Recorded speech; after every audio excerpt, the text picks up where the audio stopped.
Witam serdecznie na moim kanale i dziękuję za to, że zdecydowałeś się obejrzeć właśnie to nagranie. Jeśli jest to Twoje pierwsze nagranie ze mną, witaj! Mam na imię Izabela i jestem aktywistką. Celem moich działań jest między innymi uświadomić Cię o Twoim prawdziwym potencjale, abyś mógł nauczyć się jak najlepiej wykorzystywać swoje talenty i umiejętności. Celem jest również wybudzić Cię z iluzji życia, którą żyjesz, abyś mógł podejmować życiowe decyzje świadomie, zarówno teraz, jak i w przyszłości. Jako aktywistka poprzez swoje działania pragnę przywrócić porządek temu światu, aby przyszłe pokolenia mogły doświadczyć jedynie miłości, pokoju i sprawiedliwości, a tym samym cieszyć się wolnością i kreować własną rzeczywistość zgodnie ze swoimi upodobaniami. Wierzę również, że poprzez zjednoczenie razem możemy zbudować nowy, lepszy świat tu na Ziemi. Wszystkie informacje, którymi się z Tobą dzielę, są wyrazem mojej własnej opinii i poglądów wynikających z moich wieloletnich badań i obserwacji. A zatem wiedza, którą posiadam, nie pochodzi z książek, lecz moich osobistych doświadczeń. Oznacza to, że w swojej pracy nie wzoruję się innymi materiałami, aby chociażby udowodnić Ci swoją prawdę. Wszelkie informacje zawarte w moich nagraniach nie mają na celu nikogo urazić, a tym bardziej zmieniać czyichś poglądów. Celem natomiast jest nakłonienie Cię do refleksji nad własnym systemem przekonań i tym samym zmotywowanie do zbudowania własnej, silnej opinii wokół omawianego przeze mnie tematu. Jest to drugi epizod z serii 3, poświęcony okresowi dojrzewania. Dziś opowiem Ci historię o tym, jak w pełni nieświadoma swoich nawyków, negatywnych nawyków i przekonań wciąż powielałam te same błędy. Jest to historia opowiadana z perspektywy 18-latki. Będziesz miał okazję dowiedzieć się, jak przyjęte przeze mnie w dzieciństwie wierzenia wpłynęły na sposób, w jaki postrzegałam świat i kreowałam własną rzeczywistość w okresie między 18 a 21 rokiem życia. Z całej historii wyróżniłam te najważniejsze doświadczenia, które okazały się być kluczowymi lekcjami życiowymi. W ten sposób będziesz miał szansę samodzielnie przeanalizować i rozpoznać moment zagubienia, a następnie oświecenia i zrobienia pierwszego kroku ku przemianie. Dzięki temu będziesz mógł ocenić moje postępy chociażby w rozwoju. Dowiesz się również o podjętej przeze mnie decyzji, która odmieniła moje życie o 180 stopni. Zatem zapraszam do wysłuchania. Okres dorastania jest najważniejszym, ale ponad wszystko najtrudniejszym okresem w życiu człowieka. Jest to okres zachodzących zmian fizycznych i psychicznych, do których nieustannie musimy się dopasowywać. Jak też się okazuje, wpływ tych zmian może mieć swoje negatywne skutki. A dzieje się tak, kiedy dziecku brakuje odpowiednich wzorców do naśladowania. Nie znając własnej psychiki oraz mechanizmu jej działania, poddani życiowym wyzwaniom i doświadczeniom, zaczynamy nieświadomie kreować wierzenia dotyczące własnej osoby, ale również świata zewnętrznego, a w tym innych ludzi. Zatem perspektywa, z jaką patrzymy na świat, jest konsekwencją naszych poglądów i wierzeń. Nazywam to programowaniem. Dlaczego? Ponieważ ludzki umysł jest niczym komputer, gdzie twardym dyskiem jest nasza pamięć, a w niej zakodowane, zainstalowane programy, czyli nasze poglądy i wierzenia wynikające z doznań i obserwacji. Wszelkie informacje kodowane w naszym umyśle możemy rozdzielić między procesy zachodzące świadomie, czyli uczucia, myśli i czyny. Następnie nieświadome, czyli coś, na przykład, co zostało wyparte przez nas. Oraz podświadome procesy, które są po części świadome lub mogą być uświadomione, takie jak na przykład oddychanie. Jako dziecko miałam wrażenie, że posiadam klucz do jakiejś sekretnej wiedzy na temat życia. Moje zainteresowanie naturą człowieka i sensem jego egzystencji zdawało się być ważniejszym od nauki o otaczającym nas świecie. Ale czy to oznacza, że uważałam się za wyjątkową? Absolutnie nie. Raczej odwrotnie. Odkąd rodzina nie rozumiała i nie akceptowała mojej inności, ja raczej wstydziłam się i bałam mówić o rzeczach, które widziałam i rozumiałam. Dlatego wszystko, co wcześniej wydawało się być pięknym i magicznym, raptem straciło swoją wartość, kiedy inni przedstawili mi swoją szarą wizję rzeczywistości. Więc zamiast uśmiechu na twarzy częściej pojawiał się smutek albo zamyślenie, bo ja wciąż analizowałam ludzi i ich uczucia. Czułam, że nie byli szczęśliwi. Niestety zbyt mocno pochłonięci swoimi obowiązkami, żeby to zauważyć.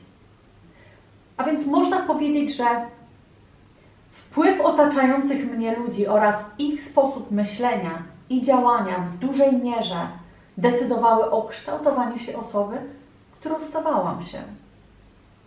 A konsekwencją tego było wyparcie tej wiedzy. Bo ciężko jest być sobą, kiedy zdawałoby się najbliższe Ci osoby mają wobec Ciebie oczekiwania. Jeszcze ciężej, kiedy w wyniku tego porównują Cię do innych. Tym samym nie rozumiejąc i nie akceptując tego, że chcesz być po prostu sobą. A że byłam wrażliwym dzieckiem, nie chciałam czuć się jeszcze bardziej odepchnięta, bo to naprawdę sprawiało mi ból. Moja odmienność w postrzeganiu rzeczywistości zbyt mocno różniła się od tego, jak postrzegali ją inni. Więc obserwowałam ludzi i w celu wyuczenia się ich nawyków raptem dostrzegłam, że wszyscy powielali te same wzorce, które, jak też się okazało, były wynikiem odgórnie narzuconych norm i standardów. W moich oczach wszyscy byli tacy sami, co z jakiegoś powodu było dla mnie absurdem. Mówiąc tacy sami, mam na myśli sposób myślenia i postrzegania rzeczywistości. Te same cele, te same działania, te same wizje przyszłości. Ale z jakiegoś powodu czułam, że nie miałam innego wyjścia, jak stać się jedną z nich.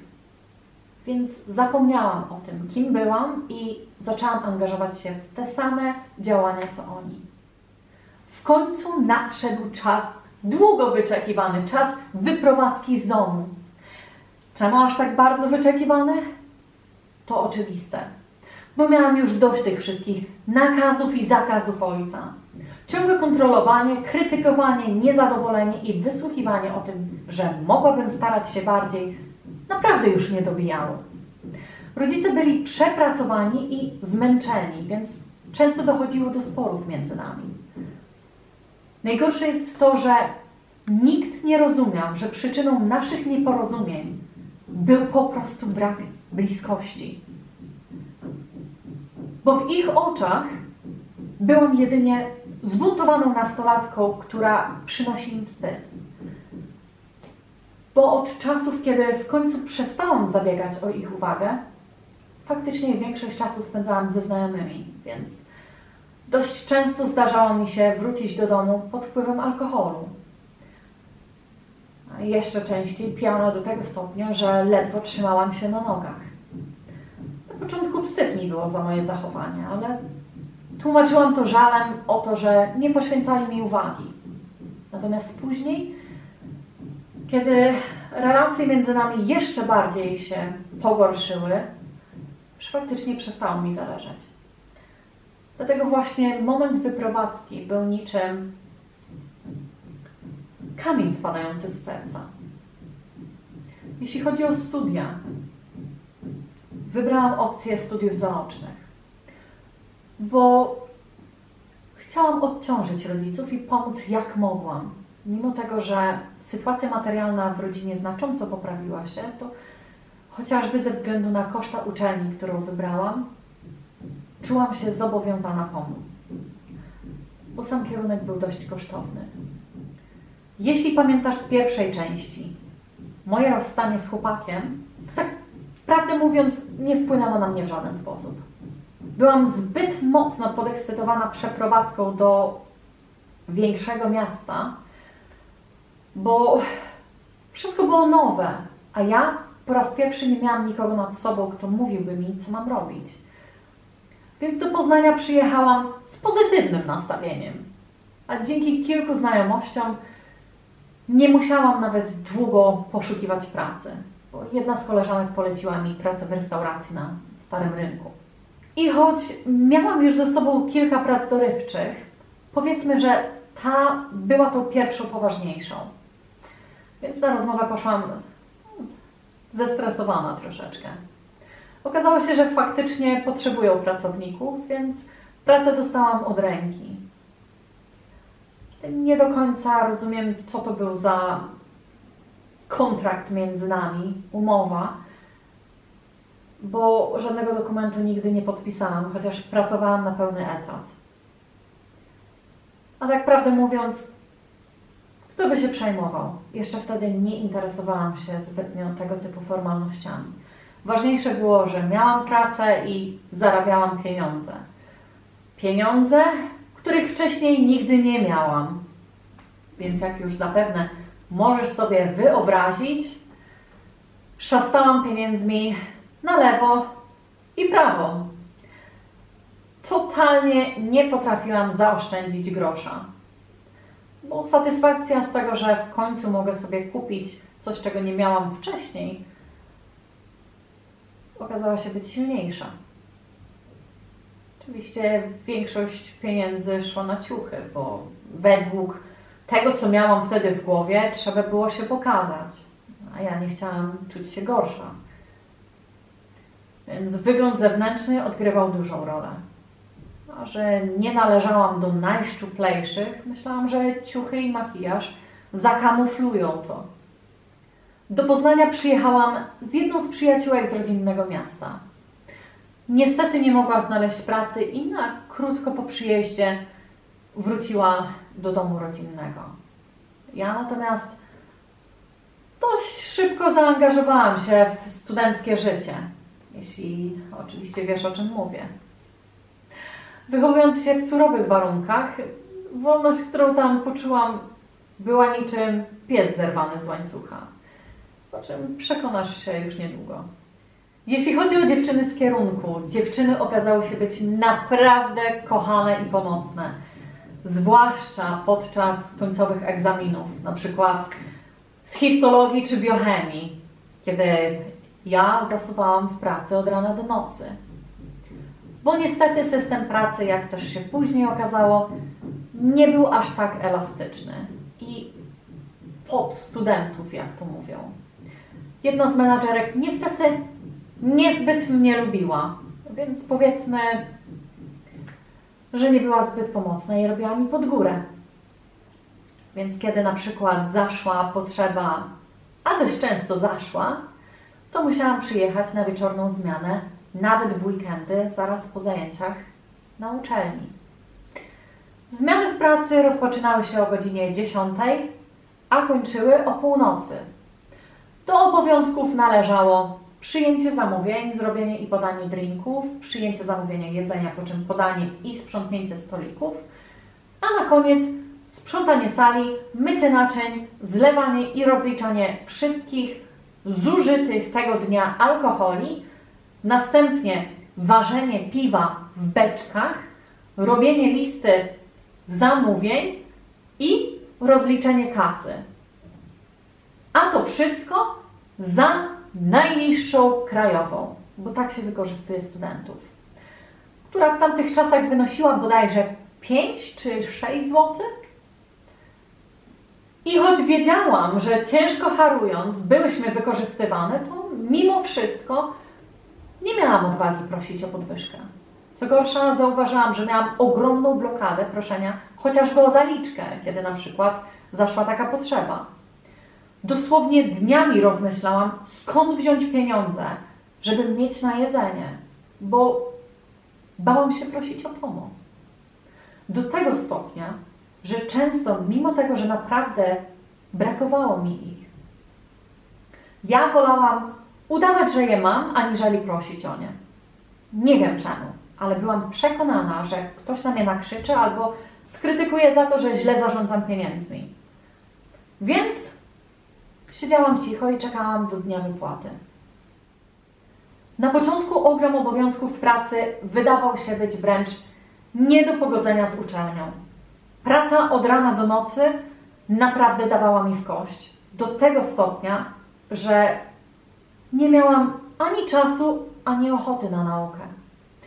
Bo kiedy już dostałam wolne w pracy, to oczywiście wolałam spędzić je na zrobieniu czegoś, co choć na chwilę, powiedzmy, oderwie mnie od szarej codzienności. Aniżeli miałabym siedzieć z głową w książkach. Więc początki były dość trudne. Natomiast kiedy przyszedł okres zimowy i w restauracji nie było już tłumów turystów, w końcu, powiedzmy, miałam chwilę na organizację obowiązków. I oczywiście tym samym więcej czasu na imprezy, które tak bardzo uwielbiałyśmy z dziewczynami z pracy. Kluby na Starym Rynku w Poznaniu znajdziesz na każdym kroku, a te najbardziej lubiane przez nas były otwarte nawet do 6 nad ranem. Więc do domu wracałyśmy na małą drzemkę, po czym dosłownie chwilę później wracałyśmy często na wielkim kacu do pracy. I tak kilka razy w tygodniu. Czy byłam świadoma tego, co robiłam? Tak. Czy wiedziałam, jak bardzo mi to szkodziło? Zdecydowanie, bo w moim przypadku kac oznaczał pół dnia chorowania przyklejona do toalety. Ale czy to sprawiło, że czułam, że powinnam temu zaprzestać? Pewnie, że tak, ale ja tego nie zrobiłam. Więc tak prawdę mówiąc, nie miałam czasu na odpoczynek. Żyłam szybko, intensywnie i bez większego celu, można by powiedzieć. Dopóki była zabawa i coś nowego, ekscytującego, to znalazła się jej siła na to, żeby przetrwać kolejny dzień. Jeśli natomiast chodzi o moje relacje z rodzicami, odkąd wyjechałam z domu, rzadko do niego wracałam. Szczerze mówiąc, nawet nie zależało mi, żeby specjalnie brać wolne w święta i jechać do domu. Więc kiedy dziewczyny biły się o wolne na święta, ja brałam wszystkie możliwe zmiany, żeby je zastąpić. Wybierając kierunek studiów, kierowałam się własnymi zainteresowaniami, więc na początku miałam zamiar studiować psychologię. Ale po dłuższym namyśle zdałam sobie sprawę, że jakiś wewnętrzny głos mówił mi, że nie powinnam. No więc zważając na to, że lubiłam robić makijaże, pomyślałam, że kosmetologia rozwinie moje zainteresowania. Niestety kompletnie nie spodziewałam się tego, z czym spotkam się otrzymując wykaz przedmiotów. Same medyczne przedmioty, takie jak podstawy chirurgii plastycznej, histologia, chemia, biochemia, fizjologia czy chociażby anatomia. Złapałam się dosłownie za głowę i szczerze mówiąc, miałam wątpliwości co do tego, że poradzę sobie. Akurat przedmioty ścisłe nie były moją mocną stroną. A jednak spośród wszystkich tych przerażających przedmiotów znalazłam również i te ulubione, takie jak podstawy psychologii i zdrowego żywienia. to właśnie dzięki podstawom żywienia postanowiłam zawalczyć o swoje zdrowie i wprowadzić zmiany w swojej diecie. Ale o tym później. Bo jak zapewne pamiętasz z pierwszego epizodu, moja dieta wyglądała jak jeden wielki śmietnik. A jednym z powodów były ceny w sklepach w porównaniu z wypłatą. Niestety nie stać mnie było na produkty lepszej jakości, czy chociażby suplementy. A niestety najtańszymi produktami były i wciąż są produkty przetworzone, czy sztuczne, pełne chemii. No i oczywiście alkohol, który był spożywany w nadmiarze, też kosztował. A tym bardziej w klubach. Ale tym akurat człowiek się nie przejmował. Bo przecież jakoś trzeba było uciec od problemów i stłumić stres, który faktycznie towarzyszył mi przez większość czasu. Chociażby dlatego, że wciąż starałam się wszystkim udowodnić, że jestem warta ich uwagi. Robienie z siebie klauna czy zabieganie o czyjeś względy i akceptację jest energetycznie wyczerpujące. Ale wtedy bardziej zależało mi na tym, żebym poczuła się częścią czegoś, co niestety wiązało się z byciem kimś, kim nie byłam. Ze względu na to, że większość czasu spędzałam w pracy, dziewczyny z pracy stały się najbliższymi osobami, można powiedzieć. Razem mieszkałyśmy, pracowałyśmy i nawet jeździłyśmy na wakacje. Na to akurat nie żal mi było pieniędzy, więc udało mi się nawet odwiedzić kilka miejsc w Europie. Ale stało się tak, bo ciężko na to pracowałam. Czasem tygodniami bez wolnych dni, żeby tylko ukręcić więcej kasy. Bo wszystko kosztuje. I takim trybem życia funkcjonowałam przez około 2 lata. Z małymi przerwami w międzyczasie na jakieś drobne postanowienia noworoczne. Na przykład pomysł, żeby zapisać się na siłownię. Pamiętam swój pierwszy i zarazem ostatni dzień na siłowni, kiedy to podpisałam umowę na rok, po czym już po pierwszym treningu straciłam motywację. Bo po pierwsze, kompletnie nie wiedziałam, co miałam tam robić, a po drugie, bałam się poprosić trenera o pomoc. Czemu? Bo brakowało mi odwagi i myślałam, że mnie wyśmieje. Bo to właśnie robią co niektórzy trenerzy. Większość wylądowała na siłowni, bo sami zmagali się, być może nie z nadwagą, ale z niską samooceną. Po czym, kiedy już przeszli własną transformację, jak gdyby zapomnieli, że kiedyś też zaczynali. Okej. Przejdźmy dalej. Tę myśl rozwinę w 3.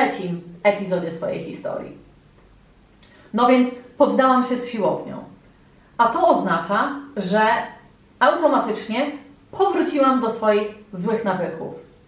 Wystarczyła dosłownie jedna impreza i dieta kolejnego dnia wyglądała jak jeden wielki miszmasz. I tak aż do momentu, kiedy już naprawdę zaczęło być krytycznie. Problemy z żołądkiem odzywały się od dawna, ale ignorowane przeze mnie w końcu zamieniły się w okropne skurcze, których już nie dało się ignorować. Jeśli chodzi o samopoczucie, czułam się tragicznie. Z każdym dniem coraz bardziej wszystko mnie przytłaczało i już brakowało mi energii do życia. W dodatku zaczęły się spory koleżeńskie między mną i dziewczynami z pracy. Raptem każda zaczęła mieć jakiś problem i żadnej nic nie pasowało. Zaczęło się selekcjonowanie, odpychanie, obgadywanie lub unikanie. Miałam wrażenie, że totalnie wszystko krzyczało mi w twarz: zrób coś ze swoim życiem, kobieto! A ja, mimo to, jeszcze usilnie próbowałam naprawić nasze relacje, co w rzeczywistości jeszcze bardziej je pogarszało. Bo czułam, że to, co robiłam, było odwrotnym od tego, co czułam. Walczyłam z jakimś wewnętrznym konfliktem. I ten sam wewnętrzny głos, który słyszałam często w dzieciństwie, raptem powrócił ze zdwojoną siłą. Zaczęłam postrzegać wszystkich w totalnie innym świetle. Przebłysk. Co pozwoliło mi dostrzec ich prawdziwe intencje, które zdecydowanie nie były na moją korzyść. Co więcej, wszystkie okoliczności i zdarzenia skupiały się wokół nieodstępującej mnie na krok myśli o wprowadzeniu zmiany. Dosłownie miałam wrażenie, że w jednym momencie cały świat obrócił się przeciwko mnie. Ale ja oczywiście znowu musiałam radzić sobie ze wszystkim sama. Bo okazało się, że jedyne koleżanki, które miałam, wcale nimi nie były. Koleżanka, z którą od dłuższego czasu dzieliłam kawalerkę, raptem poznała jakiegoś faceta i twierdziła, że była zakochana. I kiedy któregoś dnia pojechała do rodzinnego domu, poinformowała mnie w SMS-ie, że w mieszkaniu będzie na mnie czekał jej facet, który raptem nie ma się gdzie podziać. Gość przyjechał z Dobermanem, wyglądał jakby dopiero wyszedł z więzienia i jeszcze w dodatku do tego miał przy sobie broń. Twierdził, że był komornikiem, ale czy komornik nosi przy sobie broń? Nie wiem. W każdym bądź razie wiem, że unikał policji. No więc zostałam postawiona przed faktem dokonanym. A raczej nie potrafiłam jej odmówić. Mimo tego, że wcale nie miałam ochoty, żeby ten facet tam był. Ja oczywiście zachowywałam się tak, jakby mnie to w ogóle nie przejmowało. Bo niestety, jak już wspomniałam w pierwszej części, potrzeby innych stawiałam ponad własne. A więc nie protestowałam. Akceptowałam wszystko takim, jakim było. Mimo totalnie odwrotnych własnych uczuć. Po prostu nie potrafiłam wyrazić własnej opinii, czy chociażby odmówić. Bo czułam, że lepiej dla mnie będzie, jeśli zrobię coś wbrew sobie, ale na korzyść innym. Bo jeszcze wtedy wierzyłam, że inni mają nade mną przewagę, a ja być może jestem zbyt słaba, żeby walczyć. Aż do dnia, kiedy coś we mnie pękło i nie potrafiłam już dłużej akceptować moich, jak też się okazało, fałszywych koleżanek, które obgadywały jedna drugą. Te ciągłe udawanie, że jesteśmy najlepszymi kumpelami, a za plecami snucie podkolorowanych historii. Na dodatek jedna z nich miała jeszcze tą chorobę nałogowego kłamania. Totalnie nikomu nie można było ufać. I to właśnie uderzyło we mnie najbardziej. Raptem zdałam sobie sprawę, że wszystko, co robiłam do tej pory, robiłam pod kogoś. Nawet marzenia na przyszłość, które snułam, raptem wydawały się być obce. Nie potrafiłam już dłużej udawać, że wszystko mi odpowiada, kiedy w rzeczywistości nie odpowiadało. Ludzie, którymi się otoczyłam, robili wszystko na pokaz, a to wciąż wywoływało we mnie złość, ale i zazdrość. Nie dostrzegając własnych wartości, zazdrościłam innym, kiedy im powodziło się bardziej ode mnie. A najbardziej bolało to, że ja pracowałam na wszystko znacznie ciężej, a wciąż dostawałam po dupie. Miałam dość przymilania się i walczenia o czyjeś względy. Miałam dość imprez i niezdrowej diety. Miałam dość niesłownych ludzi. Miałam dość bycia wykorzystywanym w pracy. Miałam dość biedowania. Miałam dość uśmiechania się i udawania, że jestem szczęśliwa. Miałam dość patrzenia, jak marnuję sobie życie, wdając się w te toksyczne znajomości. Miałam dość bycia kimś, kim nie byłam. Czułam, że przez te wszystkie lata nosiłam maski. Wykreowałam różne postaci tylko po to, żeby być akceptowanym przez innych. Przez ludzi, którzy nawet na to nie zasługiwali. tak z drugiej strony już tak bardzo pogubiłam się w tym wszystkim, że ja już sama nie wiedziałam, kim ja do cholery byłam. W końcu zrobiłam ten pierwszy krok i odeszłam z pracy. Aż sama sobie się dziwiłam, jak ja w ogóle tyle tam wytrzymałam. Wyprowadziłam się również z mieszkania, kiedy okazało się, że koleżanka zaszła w ciążę z tym facetem. Tym samym, który bił ją i manipulował.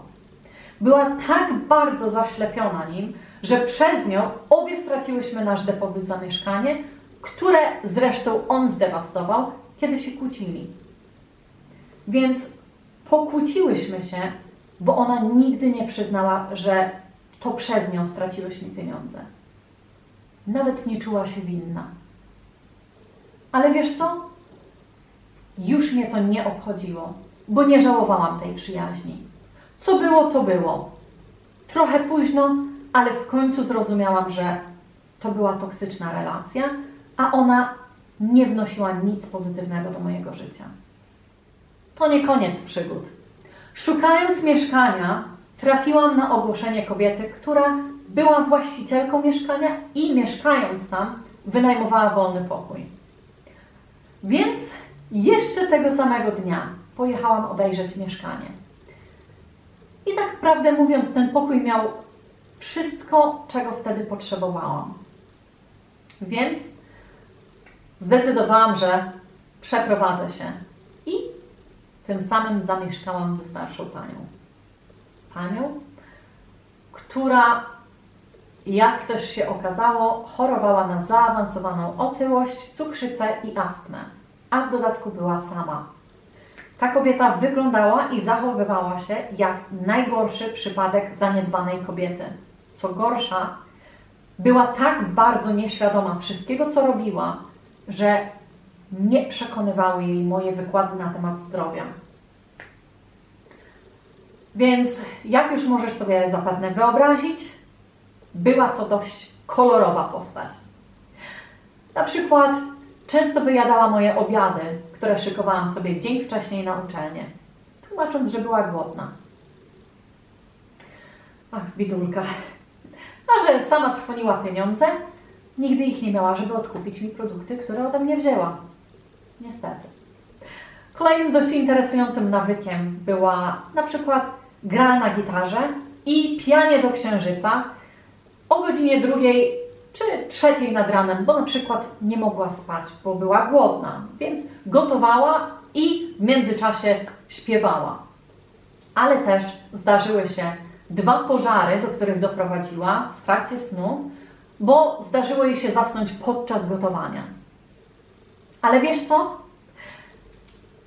Mimo wszystko jestem jej cholernie wdzięczna, bo to właśnie ona nieświadomie stała się moją największą motywacją do pracy nad sobą. Bo za każdym razem, kiedy rozmawiałyśmy, widziałam w niej tą skrzywdzoną dziewczynkę, proszącą o uwagę, którą kiedyś sama byłam. Dlatego zdeterminowana zawzięłam się i zaczęłam wprowadzać zmiany w swojej diecie. W jednej chwili odstawiłam fajki, alkohol, fast foody, gluten, cukier i sól. Ekstremalnie, co?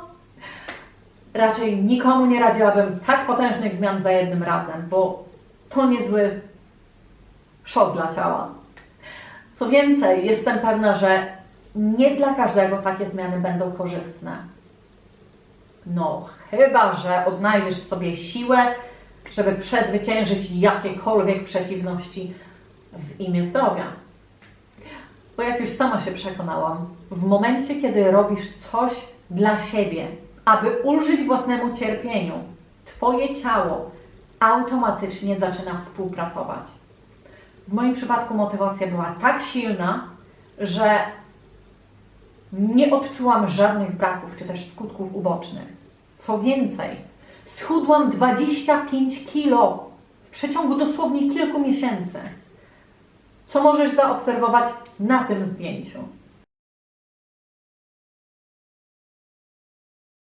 Jak już wspomniałam wcześniej, przez dość długi okres byłam spuchnięta, a więc większą część masy ciała stanowiła woda, która była zatrzymana ze względu na chociażby rozregulowaną gospodarkę hormonalną.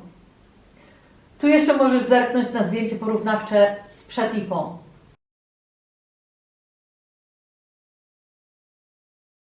Kolosalna różnica. Ale wiesz co? Tu nie chodzi o sam wygląd zewnętrzny, czy chociażby samopoczucie. Tu chodzi o nasze zdrowie. Zanim jeszcze udało mi się schudnąć, moje zdrowie, jak na tak młodą osobę, było w rozsypce. I tu podzielę się z Tobą wszystkimi dolegliwościami, które towarzyszyły mi przez długie lata. A to wszystko przez nieodpowiednią dietę i nadmiar stresu. A więc cierpiałam na chroniczne zapalenie zatok.